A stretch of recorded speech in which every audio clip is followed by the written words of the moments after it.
Please do like, share, comment and subscribe to make me happy। Kalu कौवा अपने एक भाई के साथ रहा करता था। उसके भाई का नाम भूरा कौवा था। भूरा कौवा बहुत मेहनती था। वह सवेरे उठकर जंगल की ओर जाकर लकड़ियां काटता था और कड़ी मेहनत करता था।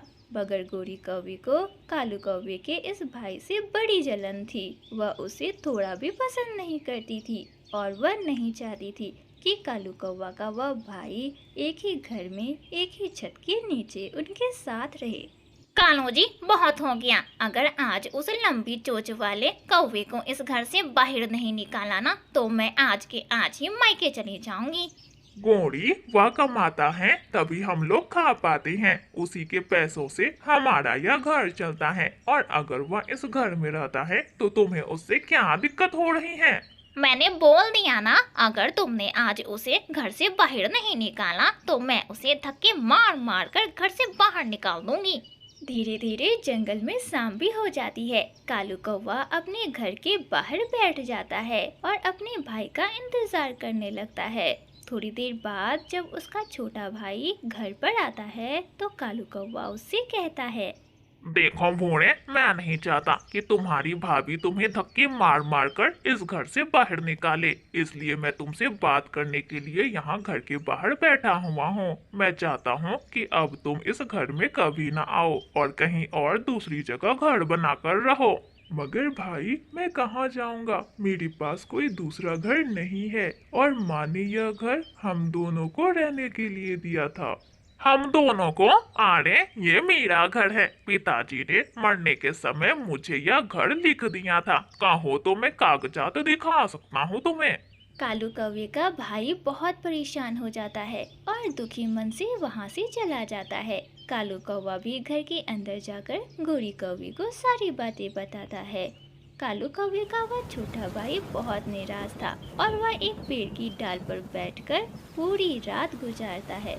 धीरे धीरे जंगल में अगली सुबह भी हो जाती है।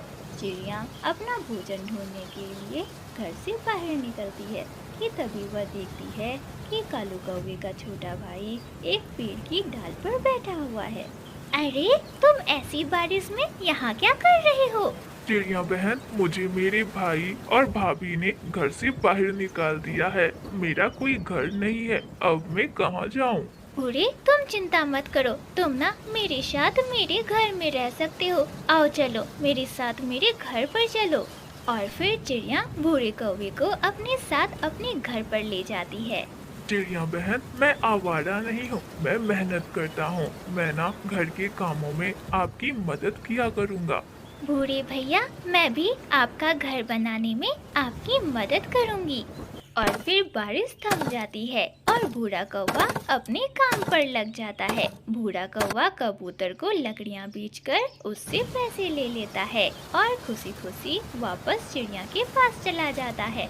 अरे भाई, इन फलों की क्या जरूरत थी? चिड़िया बहन, आपने मेरी मदद की और मेरा भी तो फर्ज बनता है कि मैं आपके लिए कुछ करूं। और फिर भूरा कौवा आहिस्ता आहिस्ता अपने लिए एक छोटा सा और मजबूत सुंदर सा घर बना लेता है।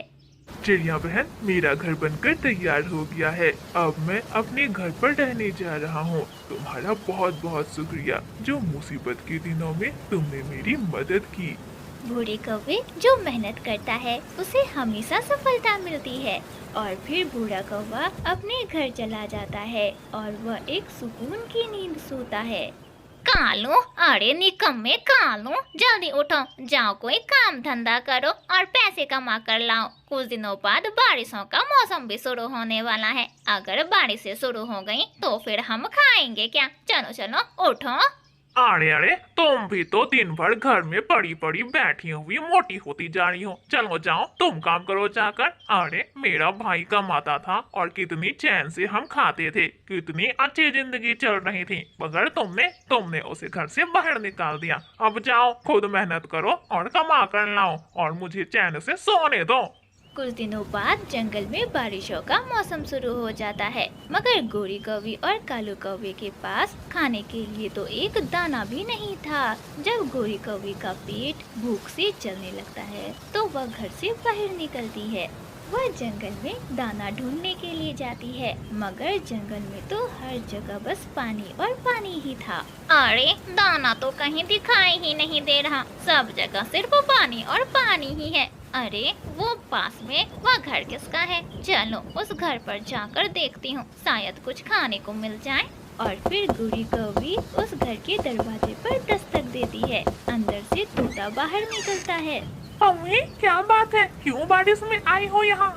तोते तोते, मैं भूखी हूँ, मुझे कुछ खाने को दे दो। मेरे पास 2 ही अमरूद हैं। अगर मैंने वह तुम्हें दे दिया तो क्या मैं भूख से मरूं? चलो जाओ यहाँ से।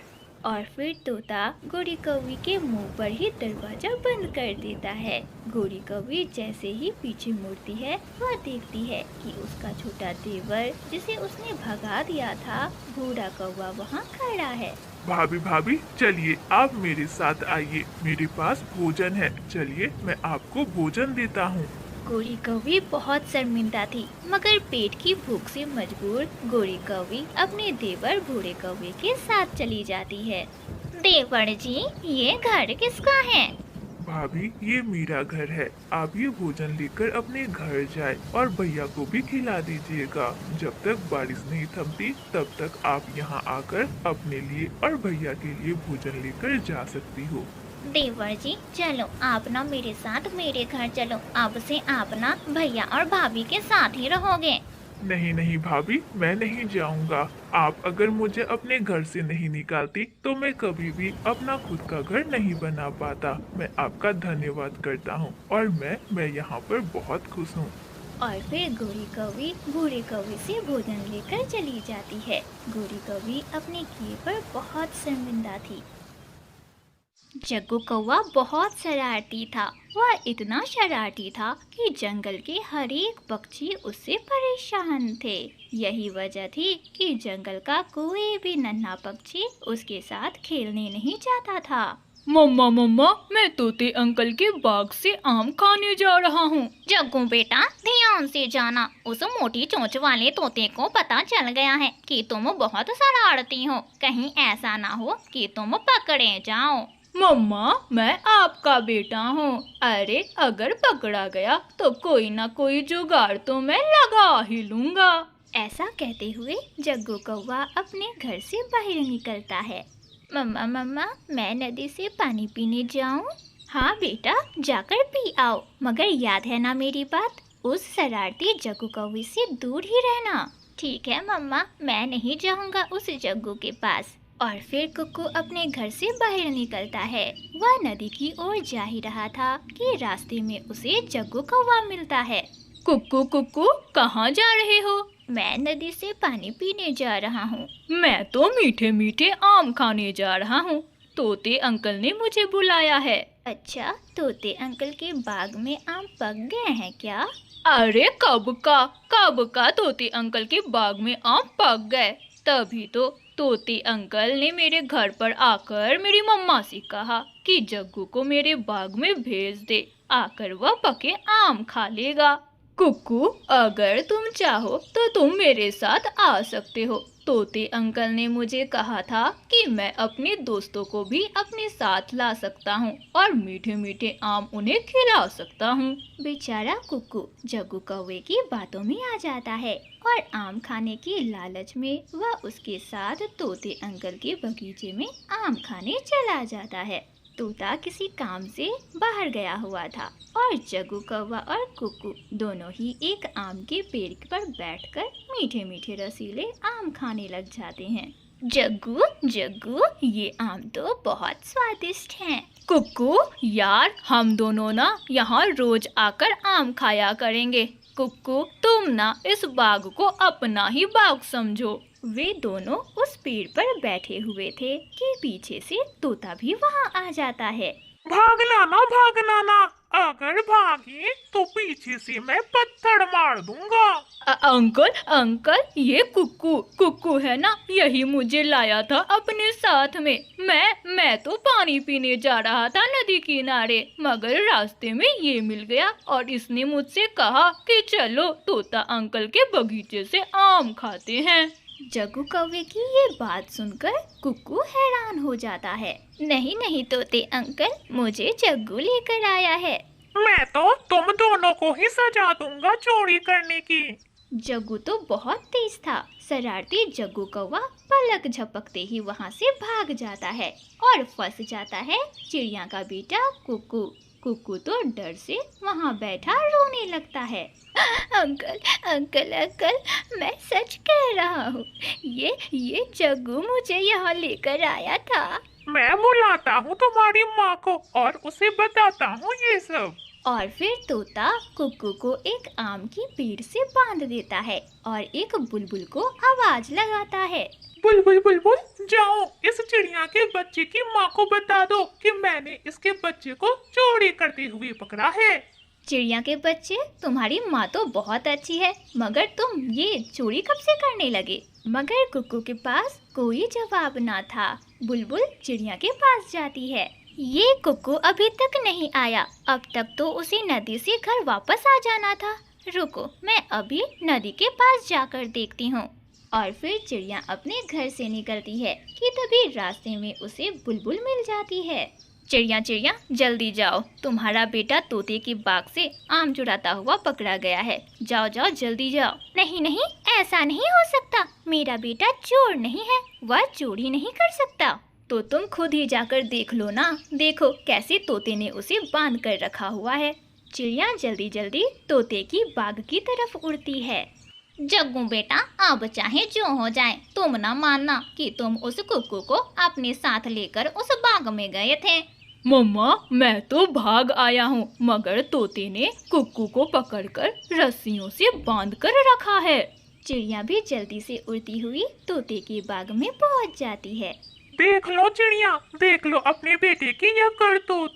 मैंने आज इसे रंगे हाथों पकड़ा है। देखो ना, उसने जो आम खाए हैं वह भी अभी तक जमीन पर पड़े हुए हैं। ये नहीं हो सकता कुक्कू बेटा, मैंने आपको ये सारे काम कभी नहीं सिखाए। अरे मैंने तो सोचा भी नहीं था कि आप ये सब भी कर सकते हो। मम्मा, मैं जग्गू की बातों में आकर यहाँ आ गया था। मम्मा मुझे माफ कर दे। चिड़िया, अगर तुम अपने बेटे को मुझसे छुड़ाकर यहाँ से ले जाना चाहती हो तो आज शाम तक तुम्हें मेरे इस बाग में काम करना होगा। ये लो मटका और शाम तक मेरे सारे बगीचे में पानी दो। तोते भैया, मैं सब करूँगी, प्लीज मेरे बेटे को कुछ ना करना। और फिर चिड़िया तोते के बाग में काम करना शुरू कर देती है। वह कड़ी धूप में नदी से पानी भरती और मटके से पानी पेड़ों में डालती। वह सारा दिन काम करती रही और पेड़ पर बंधा कुक्कू अपनी माँ को काम करता हुआ देखता रहा। उसे अपने किए पर बहुत पछतावा हो रहा था कि गलती उसने की और सजा उसकी माँ को भुगतना पड़ रहा है। शाम तक चिड़िया काम करते करते थक गई। चिड़िया, अब ले जाओ अपने बेटे को। शायद इसे अब एहसास हो गया होगा कि चोरी करना कितनी बुरी बात है और चोरी नहीं करनी चाहिए। चलो बेटा, घर चले। और फिर चिड़िया अपने बेटे कुक्कू को घर ला लेती है। कुक्कू अपने किए पर बहुत शर्मिंदा था। वह इतना शर्मिंदा था कि वह बस रोए जा रहा था। वह अपनी मम्मा से बस इतना ही कह सका, मम्मा अब से मैं आपका ही कहा मानूंगा। मम्मा, मुझे आज पता चल गया है कि माँ बाप के कहने में ही हम बच्चों की भलाई है और माँ बाप का कहना हमें हमेशा मानना चाहिए। और इतना सुनते ही मम्मा चिड़िया अपने बेटे कुक्कू को गले से लगा लेती है। प्यारे दोस्तों, अगर आपको यह कहानी अच्छी लगी तो इस कहानी को लाइक, अपने दोस्तों के साथ शेयर और हाँ, ऐसी ही कहानियाँ देखने के लिए हमारे चैनल को सब्सक्राइब करना बिल्कुल ना भूलना।